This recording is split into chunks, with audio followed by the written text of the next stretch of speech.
Hello there, ladies and gentlemen. My name is E-Dog, and before the making of this review, I have never played any of the Mega Man games.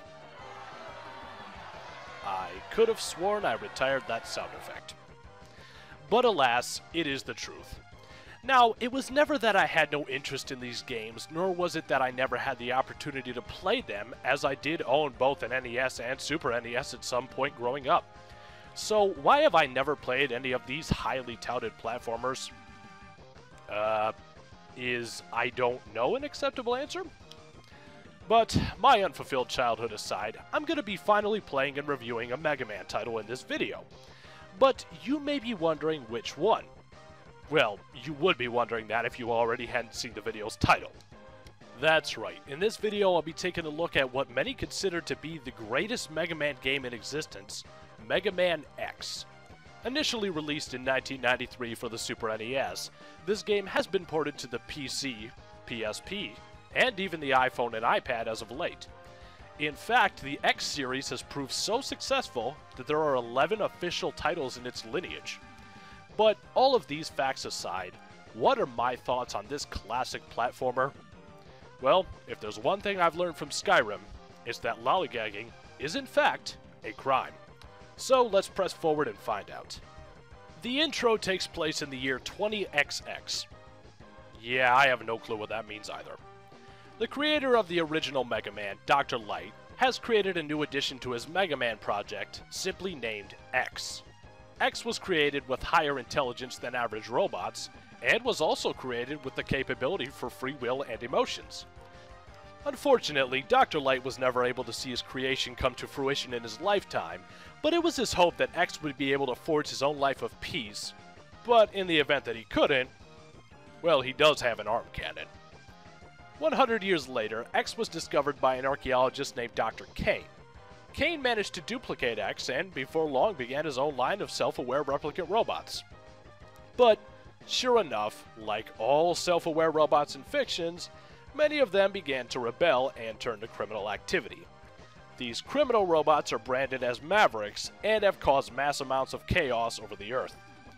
This is where the game begins. X has joined in on the fight and engages Maverick robots across an abandoned highway. At the end of this highway, X encounters a robot named Sigma, who proves much more powerful than him. At this point, all hope seems lost until a friendly robot named Zero intervenes. Sigma promptly retreats and X is rescued. Zero tells X not to lose heart over this defeat, as he should be able to defeat Sigma and the rest of the Mavericks. He just needs to hone his skills.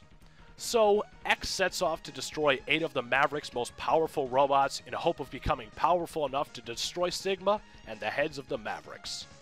Like most Mega Man titles, this game is an action platformer.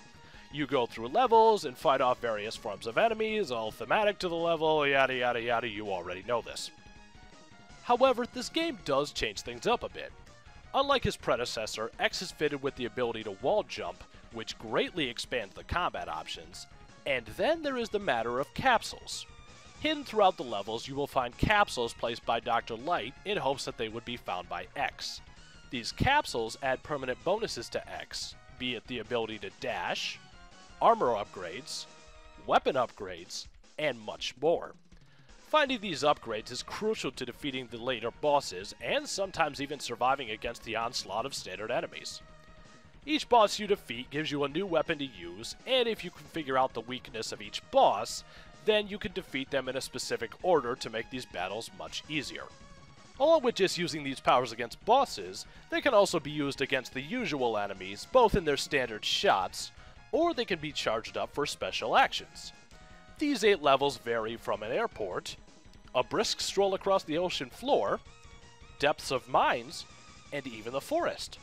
Once you've beaten these 8 bosses, then you must storm the Mavericks' headquarters and fight off various bosses there to take down the organization. Now, if this is your first time playing through the game and you're not too sure which order to defeat the bosses, or just aren't used to the gameplay, then this game may take a little while to beat, say 4 to 5 hours, maybe longer. However, if you know what you're doing, this game can be a cakewalk and easily be beaten in no time.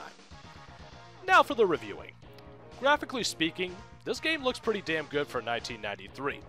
There is a surprising amount of detail in the environments and enemies, even despite this game being from the 16-bit era. Moving on to the gameplay, this is where the game really shines. The moving, platforming, and combat all work very smoothly, so that's a plus right there. But what impressed me the most was the difficulty.